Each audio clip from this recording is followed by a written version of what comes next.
मेरे पास आया जी SHO दरियागंज जी और दौड़ा दौड़ा आया कि साहब गाड़ी तो मिल गई। मैंने कहा कहीं साहब वहीं डिलाइट सिनेमा के बाहर बाहर मिली है खड़ी है गाड़ी खड़ी मिली है तो हमने फिर उसको ऑटो थेफ्ट स्क्वाड भी बनाया गया जी। ये तो जो गाड़ी अब मैंने अपना आदमी जो है महाराज उस समय वृंदावन में थे जी। मैं गए वृंदावन बाबा बाबा जी के पास, क्योंकि हर चीज जो होती थी ना हम लोग महाराज याद है साहब याद है ना। और पुलिस वाले भी कोई ऐसे वैसे नहीं। आप उस समय किस पद पर थे? मैं सुपरिंटेंडेंट पुलिस था दिल्ली में जी जिस समय ये हुआ जी। जो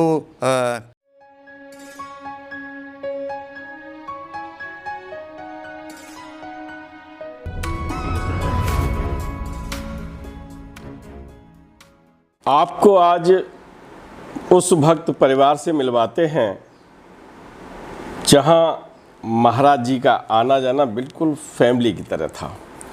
महाराज जी आ रहे हैं, महाराज जी का सानिध्य किस तरह से मिल रहा है और दीदी को आप पहचान रहे होंगे। और आज दीदी संपूर्ण रूप से प्रकट हैं। संपूर्ण रूप से इसलिए कह रहा हूँ कि जब दोनों लोग होते हैं तभी उसको संपूर्ण रूप दिया जाता है। तो हमने आपकी भी कहानी सुनाई है, लेकिन आज सौभाग्य ये है कि मैं आपके श्री चरणों में बैठा हूँ और आशीर्वाद ले रहा हूँ। आप लोग भी अपनी मन स्थिति से ले लीजिएगा। मित्रों, जिन पुलिस वाले की गाड़ी है ना चोर चुरा ले गए थे, याद है साहब याद है ना। और पुलिस वाले भी कोई ऐसे वैसे नहीं। आप उस समय किस पद पर थे? मैं सुपरिंटेंडेंट पुलिस था दिल्ली में जी जिस समय ये हुआ जी।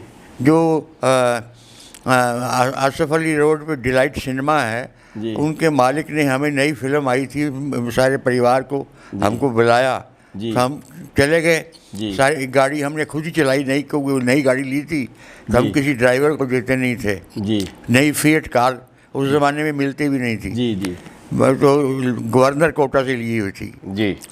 तो जब हम उस गाड़ी को उतर के हमने जो वहाँ सिनेमा पे कांस्टेबल होता है उसको कह दिया हमारी गाड़ी पर नज़र रखना, हाँ। हम अंदर पिक्चर देख लीजिए। तो हम जाके बैठ के वहाँ उनके जो मालिक थे उन्होंने हमें रिसीव किया और हमें बैठाया। जब इंटरवल हुआ तो वो कांस्टेबल जो है दौड़ता हुआ अंदर आया कि जनाब यहाँ तो आपकी गाड़ी नहीं है। तो हमने उसको कहा कि जो डांटना था वो तो हुआ। हाँ। हमने कहा अच्छा।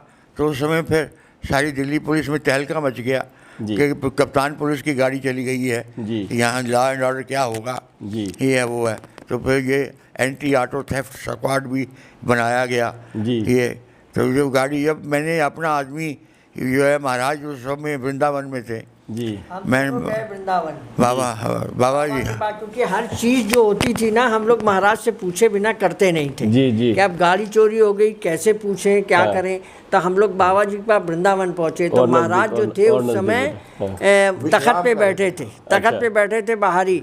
एकदम से जोर से गेट से घुसते ही एकदम से चिल्लाए चोरी हो गई गाड़ी। मैंने कहा महाराज, उनको तो सब पता रहता, अंतर्यामी थे। जी जी। तो उन्होंने कहा हाँ हो गई महाराज, चोरी हो गई। जी। बोले कैसा कप्तान है, तेरी गाड़ी चोरी हो गई तो औरों की क्या बचाएगा, ऐसे बोले। अच्छा। फिर हमने कहा महाराज जब बताइए क्या करें, हम तो परेशान हैं। पहले तो गाड़ी बड़ी मुश्किल से खरीदी जाती थी जी। तो अब तो लोग लोन लेके खरीद लेते हैं। तो महाराज बोले चिंता क्यों करती है, मिल जाएगी तुझे। मैंने कहा कहाँ मिलेगी, क्या मिलेगी, पूछा उनसे। कहते 1 महीने बाद मिल जाएगी, जहाँ से चोरी हुई है वहीं मिल जाएगी। वहीं मिल जाएगी। अरे और वाकई में 1 महीने बाद वो गाड़ी हम लोग को वहीं खड़ी मिली डिलाइट सिनेमा के बाहर। SHO दौड़ा दौड़ा हमारे पास आया जी SHO दरियागंज जी। और दौड़ा दौड़ा आया कि साहब गाड़ी तो मिल गई। मैंने कहा कहीं साहब वहीं डिलाइट सिनेमा के बाहर बाहर मिली है खड़ी है गाड़ी खड़ी मिली है तो हमने फिर उसको शाबाश दी। मैंने कहा चलो महाराज, ये तो महाराज का करनी है। हम तो बड़े परेशान थे जी। लेकिन महाराज की कृपा से वो गाड़ी हमें वहीं से मिली। वहीं से मिली।